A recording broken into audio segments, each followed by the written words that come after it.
3과 어느덧 3과를 가네요. 구속자 하나님이 심판하고 구원하시다 이렇게 진행되는데, 유치부는 벌써 이 6월절 얘기가 오늘 나왔더라고요. 2과인데 그래서 오늘은 이제 2과를 오늘 이제 설교를 할 건데, 오늘 2과의 내용 이제 재앙이 이제 막 시작되는 그런 얘기를 제가 다룰 거고, 다음 주에 볼 그 내용은 그 마지막 10번째 재앙이죠. 장자의 재앙, 그리고 6월절에 대한 얘기를 할 건데, 사실 이게 어디서 이렇게 교회를 오래 다니다 보면 많이 이게 주워 듣는 얘기 중에 하나잖아요. 6월절에 대한 얘기를 많이 주워 듣는데, 그 의미에 대해서 오늘날에까지 연결을 해서 생각을 많이 이제 못 하시는 것 같아요. 그래서 이 교재에서 얘기하는 걸 먼저 보시면, 구약의 6월절에 대한 얘기는 복음서가 나오기 전에 이미 복음의 내용이 들어있다 이렇게까지 얘기를 하고 있어요. 복음의 내용이 구약의 뭐랄까 대속과 심판과 대속에 대한 그 개념이 구원에 있어서 아주 중요한 개념인데, 그 개념이 이미 나오고 있는 거죠. 그래서 뭐 여기 도입에는 뭐 여러 가지 특이한 얘기가 있지만 이걸 굳이 안 다루셔도 되고, 그래서 6월절 이런 게 어떤 절기를 기념하고 그 의미를 기억하기 위해서 하는 거잖아요. 근데 넘어갔다, 심판이 넘어갔다, 죽음이 넘어갔다, 그런 의미로 이제 영어로 하면 패스오버라고 얘기하는데, 그래서 그것들을, 근데 이게 현대적인 상황에서 우리가 뭐 세런들이나 뭐 교회 이렇게 청년들하고 이렇게 얘기를 해보면, 그러니까 예수님이 널 사랑하셔 이거는 익숙한데, 네가 심판을 받았어야 돼 이 개념은 아주 생소한 개념이거든요, 사실. 근데 성경을 보면은 생소한 게 아니라 그 개념을 먼저 얘기하고 계속 얘기를 하는데, 우리가 그걸 잘 생각을 안 하고 되게 낯설게 느낀다라는 거죠. 그리고 이런 얘기, 10가지 재앙 이런 얘기를 해도 그러니까 자기가 느끼는 그런 하나님, 아니면 자기가 하나님이 이랬으면 좋겠는 그런 하나님이랑 엄청난 차이를 보여요. 심판 얘기를 하면은 되게 무섭게 느끼고, 사랑의 하나님이 왜 그러셨을까라는 그 부조화를 자꾸 일으키는 거죠, 머릿속에서. 근데 그 잘못된 하나님과 그런 것들이 은근히 많이 들어있어서 심판에 대한, 근데 오늘 좀 그 얘기를 할 건데, 뭐 파라오와 이집트인들에 대한 뭐 심판 1차원적으로 보면은 뭐 그런 건데, 오늘 그 얘기를 할 거예요. 여기 파라오, 우리가 이런 파라오 같은 그런 모습들이 우리한테 있다라는 걸 좀 얘기하고, 우리 모두가 심판의 대상이고, 그러니까 어린 양이 대가를 지불하고 피를 문설주에 바르는, 그게 다음 주 내용인데, 그게 누군가가 대가를 지불하고 그 하나님의 공의를 만족시켰을 때에 그 안에서 우리가 용서를 받고, 우리가 흔히 느끼는 그 하나님의 사랑과 은혜를 그때 이제 경험할 수 있는 조건이 완성된다. 그런 차원으로 좀 얘기를 하려고 그래요. 그래서 여기도 뭐 1, 2, 3 본문 3개, 11장부터 이게 3개가 나오는데, 세런더라고 얘기하실 때 재앙, 교역자들한테도 비슷한 얘기를 했는데, 그 성경의 얘기를 이렇게 하잖아요. 성경 얘기가 그냥 단순히 옛날 얘기가 안 되려면 성경에 어떤 워딩이 나오면 그거를 오늘날에 연결을 해주는 게 좋아요.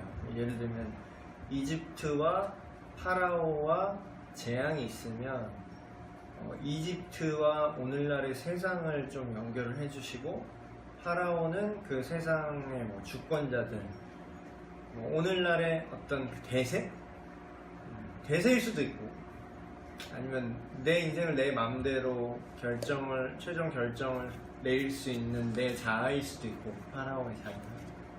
그리고 하나님이 그거에 대해서 재앙을 내리시는데, 그 재앙이 이 땅에서 뭐 여러 가지 적용이 될 수 있겠죠. 예를 들면은 참된 만족이 없는 거? 제가 현대인들 이렇게 보면은 제 주변에도 그런 사람이 이제 잘 없었었고 몰랐는데, 어떤 한 사람이 좀 문제가 심각하더라고요. 그래서 병원 치료를 이제 받는 것 같아요. 병원 치료를 받는데, 그게 뭐 호르몬적인 건지 뇌에 이상이 생긴 건지 정확히 모르겠는데, 그게 심리적인 건지, 근데 그게 섞여 있는 건지, 그게 옛날이나 지금이나 사실 과학이 발달했다 그래도 그게 인간의 뇌라는 거는 그냥 미지의 영역인 것 같아요. 여전히 전체 비율로 봤을 때는 밝혀진 비율이 아주 작기 때문에. 그래서 이게 어서오세요. 이게 정서적인 문제인 건지, 어떤 그냥 우리가 병 걸리면은 아픈 것처럼 그런 생물학적인 문제로 접근을 해야 되는 건지, 그게 막 섞여 있는 건지 되게 애매한 상황인데, 그래서 어쨌든 정상적으로 좀 생활이 불가능하게 된 그런 부분들이 있더라고요. 그래서 그런 거 보면서 그러니까 사실 우리가 지금 겪는 일이 잘 안 풀리거나, 단순히 일이 정상적으로 생활을 하지만 일이 안 풀리거나, 아니면 내가 뭐 병에 걸린다거나, 우리가 갖고 있는 무슨 고통과 근심과 걱정들이 있잖아요. 근데 그거를 어떤 신학자가 그런 얘기를 하더라고요. 그런 것들이 당신 인생의 어떤 형태의 고통이든지 고민이든지, 아니면 뭐 그게 큰 재앙이든지, 어떤 사고를 당해서 엄청난 손실을 봤다거나, 그게 크던 작던, 오늘 금혼학습 풀어야 되는데 하기 싫다 이거든. 뭔가 거리끼는 게 있다라는 거죠. 그러니까 거리낀다라는 게 뭐냐면, 이 10가지 재앙이랑 이걸 연결하면 뭔가 브레이크를 건다라는 거지. 우리 인생을 살아가는데 뭐 자유의지가 있기 때문에 어느 정도는 그게 살 수 있도록 스스로 죄를 짓고 하나님을 떠날 자유도 주고, 이집트 왕이 지 멋대로 하고 그렇게 다른 신을 섬길 자유가 있었기 때문에 그렇게 살아왔던 거겠죠. 그런데 그거를 영원히 냅두지 않으시고 어느 한 시점에 재앙을 통해서 브레이크를 거시는 거죠. 그러니까 우리 인생에도 그런 재앙이, 크고 작은 재앙이라는 표현이 좀 웃기지만, 고난 내지는 고통, 재앙, 뭐 여러 가지 비슷한 워딩을 쓸 수 있겠죠. 그런 게 온다라는 거예요. 그러니까 오는데, 여기 1번에 질문이 참 의미심장한 게 있는 게, 왜 하나님은 그 파라오에게 왜 다가올 재앙을 미리 알려주셨을까요? 이렇게 얘기하는 거죠. 일이. 물론 갑작스러운 재앙, 우리 인생에서 뭐 갑작스러운 이제 고통이 있을 수 있죠. 그러면 우리가 걱정하면서 더 힘든 거는 뭐냐면, 미리 그걸 예상하고 걱정할 때 그게 더 힘들잖아요. 차라리 갑자기 무슨 일이 터지면 그때만 힘들잖아. 근데 무슨 일이 다가올 걸 알기 때문에 그걸 미리 걱정하고 그러면은. 우유부단이 어떻게 돼? 야, 오늘 가족 모임이 있다고 여기 참여를 어디까지 했죠? 미리 알고 있을 때는 고통스러워. 그렇지, 더 고통스러운데, 사실 하나님의 목적은, 만약에 심판 자체가 목적이었다면 그러니까 옛날에 다 죽였을 거라는 거야. 근데 미리 알려준다라는 건, 그 어떤 네 맘대로 하던 게 브레이크가 걸리고 그게 뭔가 정상이지 않다라는 걸 보여줌으로 인해서 회개를, 축구심을 끄셔도 돼요. 촉구한다라는 거죠.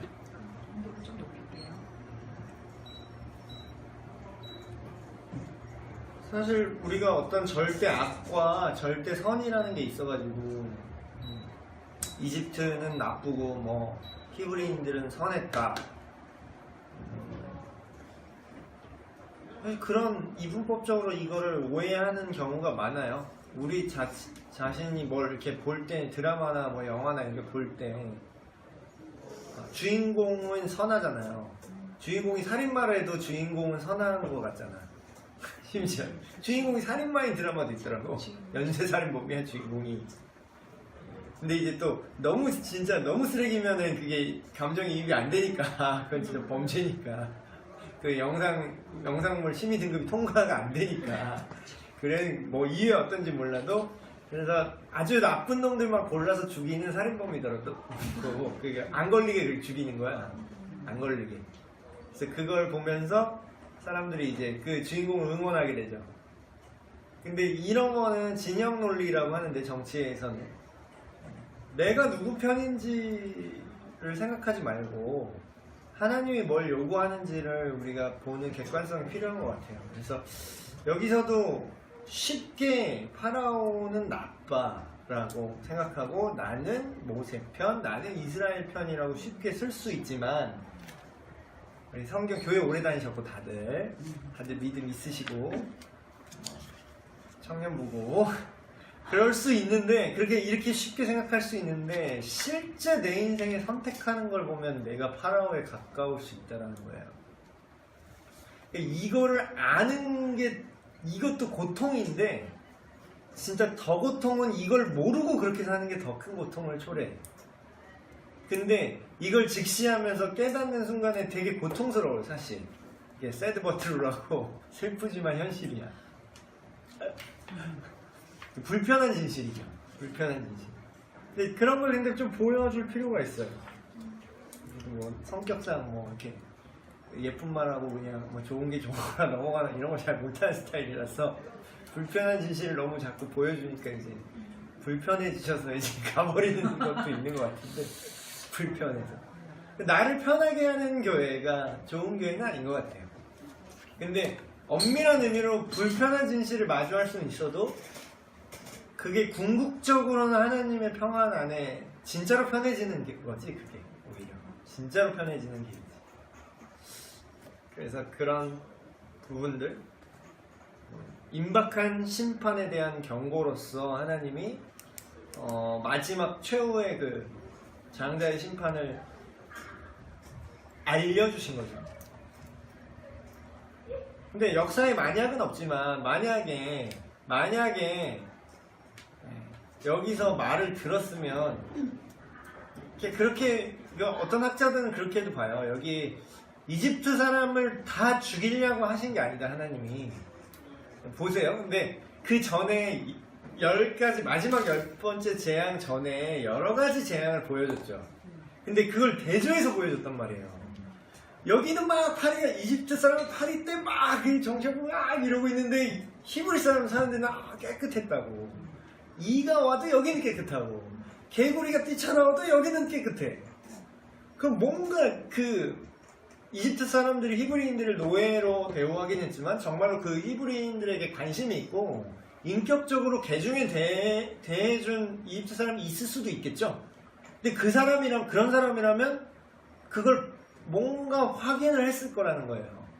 그래서 마지막 이 10번째 재앙을 제시했을 때도 얘네들이 막 이상한 짓을 해. 막 갑자기 피를 발라. 이상한 짓을 하는 것처럼 보이는데 평상시에 히브리인을 인격적으로 대우하고 그들과 어떤 소통을 했던 사람은 아마 물어보지 않았을까? 그 이집트 사람이라도 니네 뭐하냐? 근데 우리를 이제 보내라고 하시는 하나님이 이렇게 해야 심판을 면한다고 하셨다. 아마 그 말을 듣고 따르는 사람은 이집트 사람도 살았을걸요? 그러니까 죽이는 게 목적이 아니니까. 예.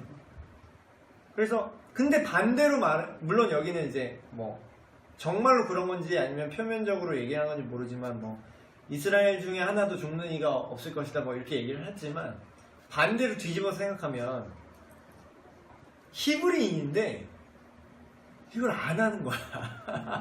딴짓했어 막 이러면서. 에이 뭐 안 한다고 별일 있겠어? 죽었을걸요? 그 집은 죽었을 거예요. 그래서 그러니까 이렇게 공개를 하고 어떤 심판을 보여주신 거는 하나님과의 우리의 관계 속에서 대속적 죽음을 이렇게 또 보여주시는 건데,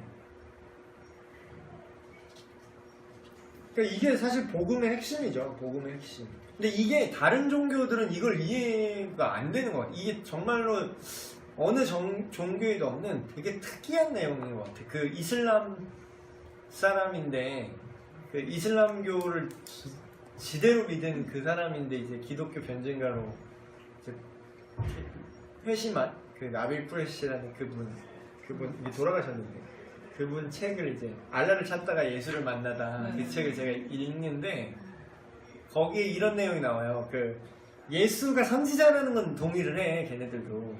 근데 예수가 하나님의 아들이라는 게 그 신이라는 게 그 동의가 안 되는 거예요. 그냥 선지자. 근데 걔네들은 무하마드도 신이라고 생각하진 않아요. 그 무하마드도 알라의 선지자다.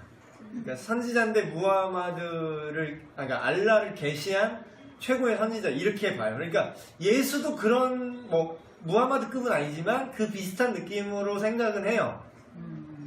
이샤라고 그래가지고, 예, 걔네는 예수님 발음이 그 아랍식으로 하면 이샤인가 해요. 이샤, 선지자 이샤를 신으로 믿는 이상한 애들 이렇게 이제, 그리고 알라는 오직 한 존재인데 이상한 셋을 믿는 이상한 애들, 뭐 이런 식으로 알고 있더라고요.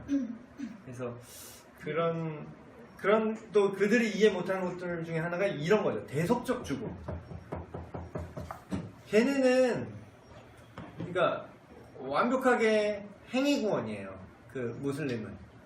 걔네 구원결이 뭐냐면, 내가 선을 행하면, 그러니까 죽은 다음에 알라가 그러니까 심판의 개념은 비슷해요. 그러니까 비슷한 게 되게 많아요. 되게 많은데 이제 결정적인 구원론이 엄청난 차이를 보이는데, 우리도 심판을 얘기합니다. 그러니까 지금 사람들이 너무 은혜해서 심판을 너무 강조를 안 해서 마치 심판이 없는 것처럼 사람들이 오히려 이제 기독교인이 그래서 걔네들이 그래서 욕을 하더라고. 그 책에 나왔어요. 그래서 미국 애들이 그 모양이야. 이 교리 때문에 미국 애들이 그 모양이야. 여러분 거기 써 있더라고, 그 책에. 그래서 자기는 크리스찬이라고 이렇게 하는데 얘네는 되게 삶이 깔끔해요. 혼자 성관계 절대 안 돼요. 얘네 되게, 그러니까 행동만 보면 무슬림들이, 물론 걔 중에 날라리 무슬림도 있지만 제대로 된 무슬림들은요 진짜 행동이 정말로 거룩합니다. 정말로 그거 못 따라가요. 하루에 기도 5번씩 하고. 그러니까 걔네들이 볼 때는 경건한 무슬림이 볼 때는 지금 우리 그냥 일반 미국 사람들이 그냥 다 크리스찬은 그런 걸로 보이는 거야.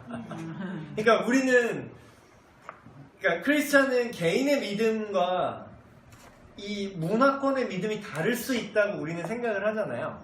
근데 무슬림은, 그러니까 이슬람 신앙은 문화와 신앙이 붙어 있잖아요. 어제 했는 거. 예, 어제 PSP 배우셨듯이 이슬람 사람은, 그러니까 무슬림은 그냥 이슬람이에요. 이슬람 사람은 생긴 것도 이슬람이고요, 옷 입는 것도 무슬림이고요, 문화 자체가 무슬림이에요. 근데 크리스찬은 생긴 거랑 옷 입는 거 봐서 저 사람 크리스찬인지 아닌지 알 수가 없다는 거지. 근데 그들이 볼 때는 미국 사람이 크리스찬이라고 생각을 한다는 거예요. 이게 문화적 차이죠, 이게. 그러니까 우리는 미국인이라고 해서 크리스찬이 다 아닐 수 있다는 걸 알고 있지만, 무슬림들은 자기네식으로 이렇게 보는 거야.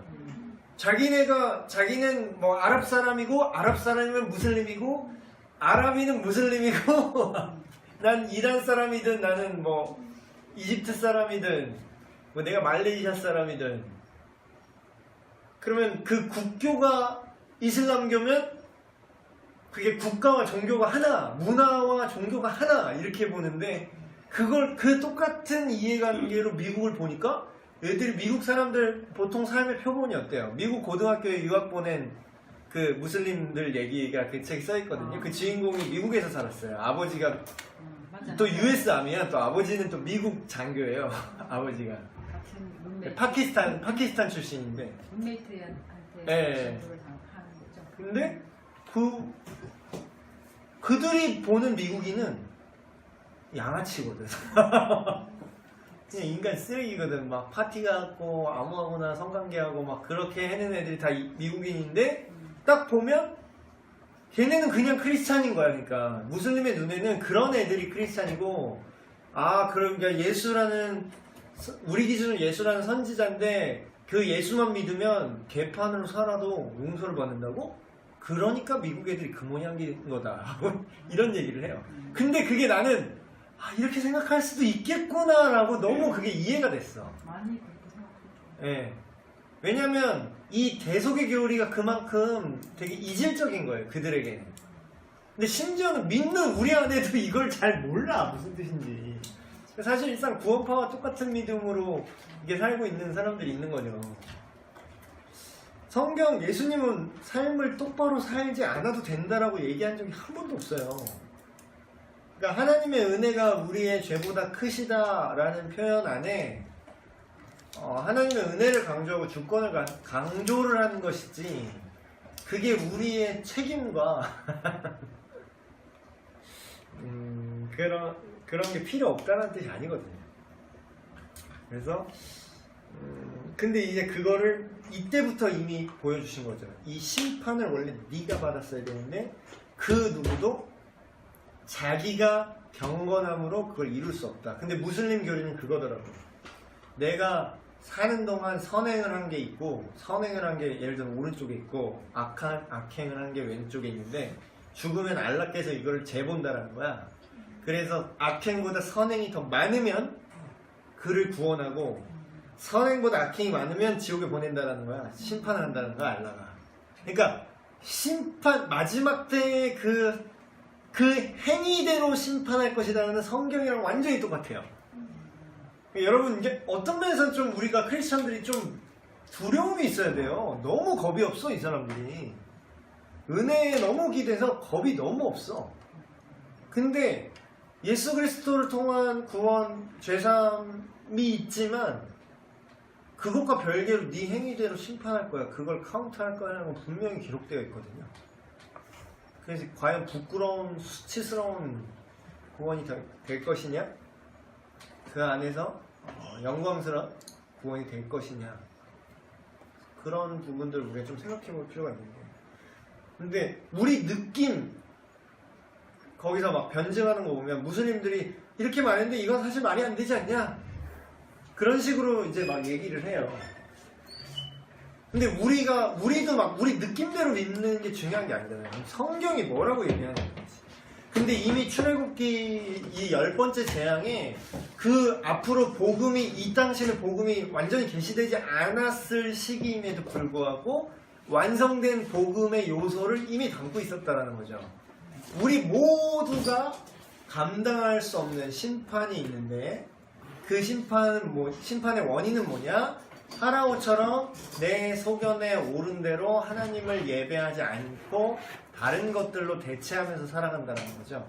그런데 그런 건 모두가 심판을 받아야 되는데 어린 양의 피를 대가로 지불해서 문설주에 바르는 그 가정에게만 심판이 없는 게 아니라 심판이 있지만 넘어가는 거예요.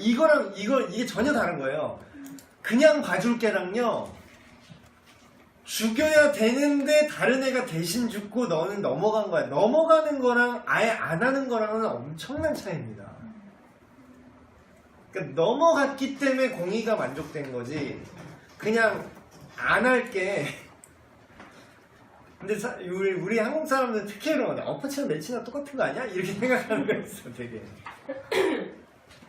전혀 다른 거예요, 그거는. 전혀 다른 거지. 대가를 지불해서 넘어가는 거랑 대가를 지불하지 않고 그냥 봐주는 거랑은 전혀 다른 문제라는 거죠. 그래서 흠없는 양을 준비해서 잡아야 된다. 그리고 이거를 기억해라. 이걸 기억해서, 그러니까 모든 우리가 성경에 나온 예식들 있죠. 세례도 그렇고 성찬도 그렇고 예수님도 이걸 행할 때마다 나를 기념하라. 유월절도 이 구약적인 개념으로 유월절을 너희 자녀들과 자손들에게 지키게 하라. 왜 그 모든 절기와 기념들을 지키라고 하고 왜 그걸 생각해야 되는 거죠? 그게 구원이 뭔지를 우리한테 알게 하기 때문이에요. 구원이 뭔지. 그러니까 우리가 어떤 하나님이 어떤 분이시고 우리가 그와의 관계를 어떻게 맺어 나가야 되는지를 까먹잖아. 인간은 시간과 공간 속에 매여 있기 때문에 어떤 틀이 없으면 잊어버리면 그냥 또 그렇게 다시 파라오처럼 사는 거죠. 근데 그때마다 이 절기를 지켜서 기억을 하는 거예요.